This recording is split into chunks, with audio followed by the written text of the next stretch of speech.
Bom dia, mais uma manhã com Deus, priorizando a palavra de Deus. E nesta manhã do dia 23 de agosto, nós vamos meditar de Jeremias, do capítulo 1 ao capítulo 2. E que a paz do Senhor encha o teu coração nesta manhã. Vamos iniciar hoje o livro de Jeremias. É o segundo profeta maior, né? Desta sequência. E hoje nós temos isso mesmo, o mapa bíblico deste livro. Vou disponibilizar lá na minha página do Instagram e do Facebook, Rubenita Leão. Se você não me segue, vai seguindo lá. Eu sempre posto no início de cada livro o mapa para que você tenha uma visão panorâmica do livro que nós vamos meditar. E quem escreve este livro, o próprio Jeremias, né? Alguns que falam que foi Jeremias e Baruque. Baruque era um aluno dele, um escriba. E o propósito desse livro, o povo estava cativo na Babilônia.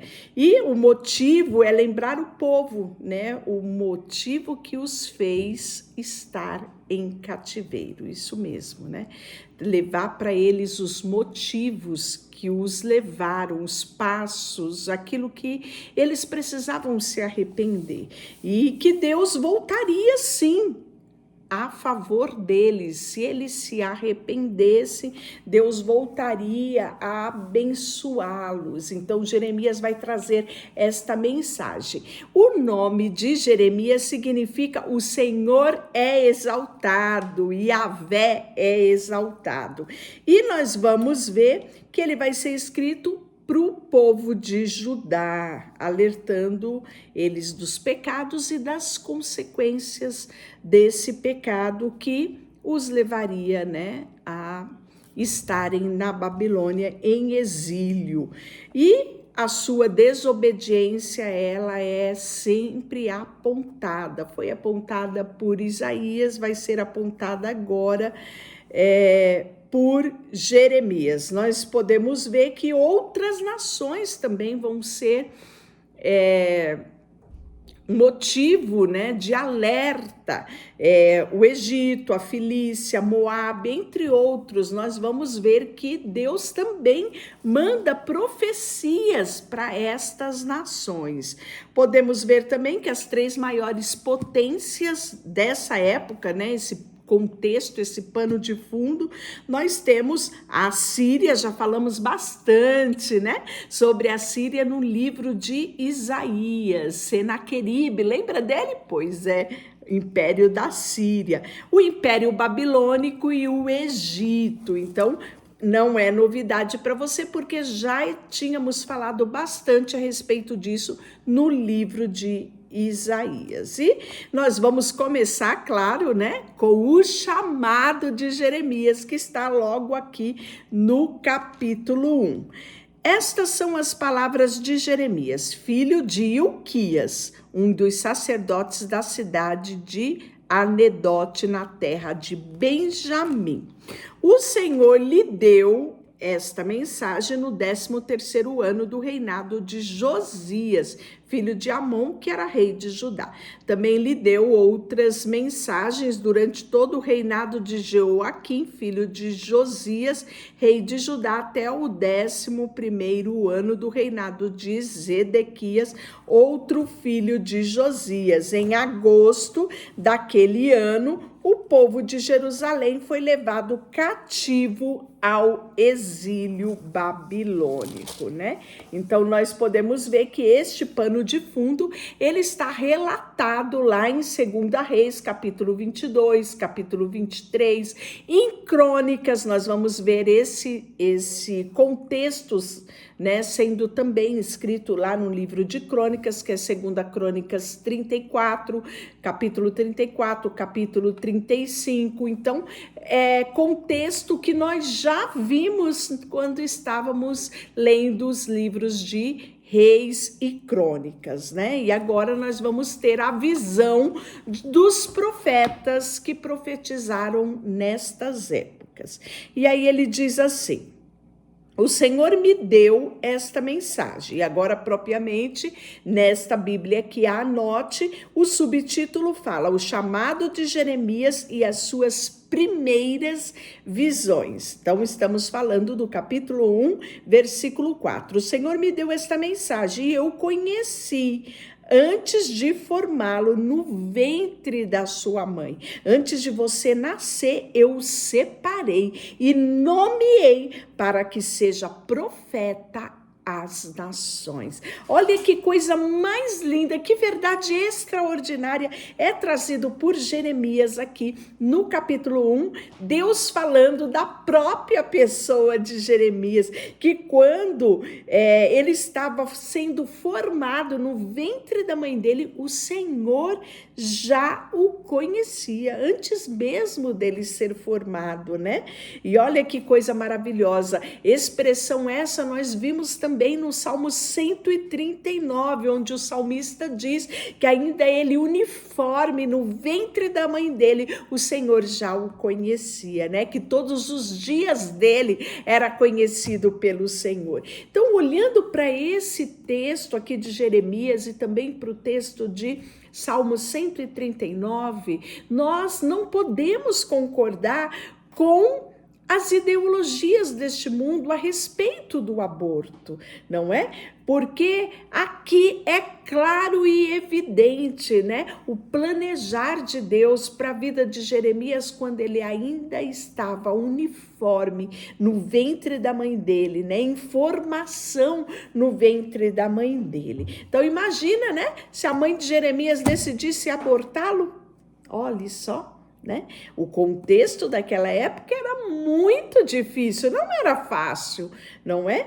E aqui nós vamos ver o profeta trazendo esta mensagem, né? Essa revelação do conhecimento de Deus a respeito deles. Então eu disse: ó soberano Senhor, não sou capaz de falar em teu nome, sou jovem demais para isso.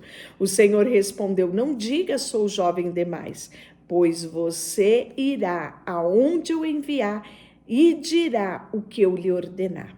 E não tenha medo do povo, pois estarei com você e o protegerei. Eu, Senhor, o falei.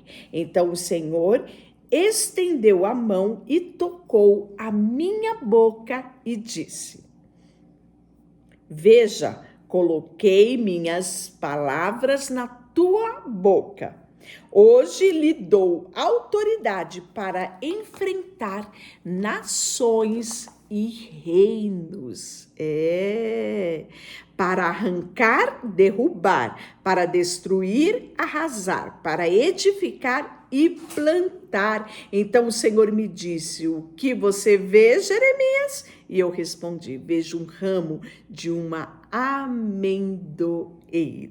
Né? Então aqui, como o próprio título, né, que eu falei para você, que era o chamado de Jeremias e as primeiras visões. Então ele tem a visão aqui dessa primeira mensagem no versículo 11 sobre a amendoeira. E a amendoeira é a primeira a florescer, né? Então, ela dá o fruto dela, então, como primícia, né? Nós lembramos da amendoeira no episódio de Arão, lembra? A vara de Arão floresceu e era uma amendoeira, então, é a primícia ali, né? Do florescer. Então, nós vamos ver que a palavra do Senhor vem aqui trazendo, alertando, em primeiro lugar, sobre os acontecimentos finais. Então, a primeira visão vai ser a respeito disso. E daqui a pouco ele vai ter também a segunda visão, que vai ser no versículo 13, que vai ser de uma panela fervendo, que traz aqui, né, a ira do Senhor de destruição do mal que virá do norte. Então, vamos continuar. Eu respondi: vejo um ramo de amendoeira, que é a primeira visão. Você viu bem, disse o Senhor. Isto significa que eu estou vigiando e certamente realizarei todos os meus planos. Então o Senhor falou comigo outra vez e perguntou: o que você vê agora? E respondi: vejo uma panela fervendo, derramando do norte para cá. E o Senhor disse: terror vindo do norte ferverá e se derramará sobre o povo desta terra. Ouça, estou convocando todos os exércitos dos reinos do norte. Eu, Senhor, o falei. Eles colocarão seus tronos junto aos portões de Jerusalém, atacarão os seus muros e todas as outras cidades de Judá. Pronunciarei julgamento contra meu povo por toda a sua maldade, por terem me abandonado e queimado incenso para outros deuses. Olha só, né? Adoraram ídolos e fizeram esses ídolos com as próprias mãos. Levanta-te e prepara-te para agir e diga tudo o que eu te ordenar. E não tenha medo deles, pois hoje eu o fortaleci como uma cidade fortificada, como uma coluna de ferro, um muro de bronze. Você enfrentará toda esta terra, os reis, os oficiais, o sacerdote e o povo de Judá. Eles lutarão contra você, mas não vencerão, pois eu estou com você e o protegerei. Eu sou o Senhor e falei.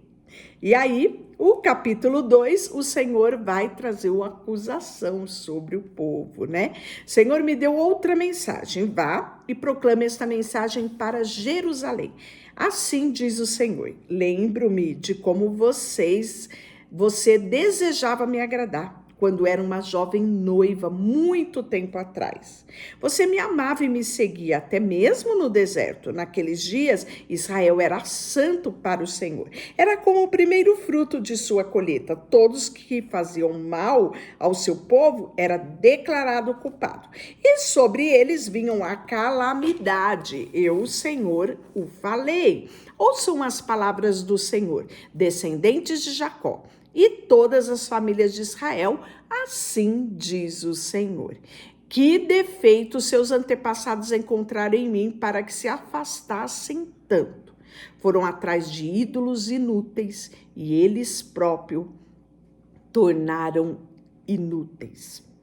Não perguntaram: onde está o Senhor que nos tirou do Egito da insegurança e nos conduziu pelo deserto, uma terra árida e cheia de covas, terra seca e densa em escuridão, onde ninguém vive, pelo qual ninguém passa? E quando eu os trouxe para a terra fértil, para desfrutar da fartura das boas coisas que ela produzia, vocês contaminaram minha terra. Corromperam a herança que eu lhe tinha dado. Os sacerdotes não perguntaram: onde está o Senhor? Ou que ensinavam a minha lei e não me deram atenção? Os governantes se voltaram contra mim. Os profetas falaram em nome de Baal e foram atrás de ídolos inúteis. Portanto, apresentarei minha acusação contra vocês, diz o Senhor. Também apresentarei acusações contra os seus descendentes. Vão para a terra de Chipre, no oeste, vejam. Vão para a terra de Quedar, no leste, e prestem atenção. Alguém já ouviu falar de algo parecido? Alguma vez uma nação trocou seus deuses por outros, mesmo que não sejam deuses de verdade? Meu povo, no entanto, trocou seu Deus glorioso por ídolos inúteis. O céu se espanta diante disso e ficam horrorizados e abalados, diz o Senhor, pois o meu povo cometeu maldade. Abandonaram a mim, a fonte de água viva, cavaram para si cisternas rachadas que não pode reter água. E sabe qual foi o resultado do pecado de Israel? É o subtítulo aqui. Porque Israel se tornou escravo. Porque foi levado como despojo. Leões rugiram contra eles, a terra foi destruída, as cidades, elas estavam arruinadas e ninguém mais vive nela. Os egípcios, vindo de Mênfis e de Dáfnis, destruíram o orgulho de Israel. Que triste, não é? E você mesmo é responsável por isso, pois abandonou o Senhor seu Deus, embora ele os tenha guiado pelo caminho. Que lucro você teve com seus tratados com o Egito e seus acordos com a Assíria? Do que adianta as águas do Nilo e as águas do Eufrates? Sua maldade trará seu próprio castigo. Será envergonhado por se afastar de mim e verá como é mau e amargo abandonar o Senhor seu Deus e não o temer. Eu, o soberano Senhor dos exércitos, falei. Há muito tempo quebrei o jugo que o oprimia e despedacei correntes da sua escravidão. Ainda assim, você disse, jamais o servirei. No alto dos montes e debaixo de toda árvore verdejante, você se prostituiu ao se curvar a ídolos. Contudo, eu o plantei como videira de origem pura da melhor qualidade. Você se transformou numa videira silvestre e degenerada. Por mais sabão ou solda que eu use, não consegue limpar. Ainda vejo a mancha da sua culpa e eu, Senhor soberano, falei. Outro título aqui, ainda do capítulo 2, que é bastante extenso, ele vai tratar Israel como uma esposa infiel. Versículo 23, você diz, não tenho mancha nenhuma, não adorei a imagens de Baal. Mas como pode dizer isso? Vá a qualquer vale de terra e veja como agiu. Reconheça o que fez, você é como fêmea do camelo, inquieta e desesperada para encontrar um macho. É como jumenta selvagem que fareja o vento na época do acasalamento. Quem é capaz de conter seu desejo? O que deseja não precisa procurá-la. Você vai correndo atrás deles. Quando parará de correr? Quando deixará ser ofegar por outros deuses? Mas você diz, não adianta falar comigo, estou apaixonada pelos deuses estrangeiros e irei atrás deles. As nações de Israel é como ladrão e só fica envergonhado quando é pego em flagrante. O povo, seus reis, oficiais, sacerdotes, profetas, são todos iguais. Dizem a um pedaço de madeira, você é meu pai, e ao bloco de pedra, você é minha mãe.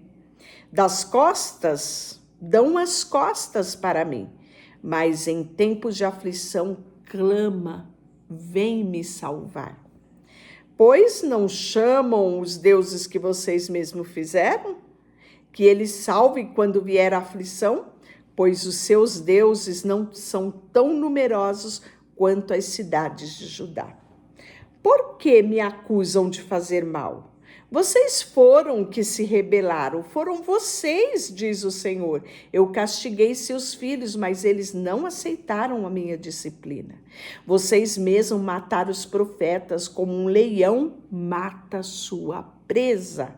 O meu povo, ouça a palavra do Senhor. Acaso tenho sido como um deserto para Israel? Tenho sido como uma terra profunda de escuridão? Por que então meu povo diz, finalmente nos livramos de Deus? Não precisamos mais deles. Acaso uma jovem se esquece de suas joias ou uma noiva esconde o seu vestido? Contudo, por anos a fio, meu povo se esqueceu de mim. Você trama a melhor forma para conquistar os seus amantes. Até uma prostituta poderia aprender com você. Suas roupas estão manchadas com o sangue dos inocentes, dos pobres, então você não os tenha pego arrombando sua casa. Ainda assim você diz, não fiz nada de errado. Certamente Deus está irado com você. Agora, porém, eu a julgarei severamente. Vocês afirmam que não pecou. Vai de um aliado a outro pedindo ajuda, mas seus novos amigos, o Egito, a decepcionaram. Como fez a Assíria, em desespero será levada para o exílio, com as mãos sobre a cabeça, pois o Senhor rejeitou a nação em que você confia. Eles em nada o ajudaram. Deixa eu orar por você. Senhor, nesta manhã, colocamos diante de Ti o nosso coração, a nossa vida, tudo que temos, tudo que somos, e queremos olhar para essas circunstâncias e pedir que o Senhor nos ajude, guie os nossos passos. Não permita que olhemos para outros deuses, mas que o nosso coração esteja sempre em Ti. Colocamos diante de Ti tudo o que temos e somos, em nome de Jesus. Amém. Deus te abençoe.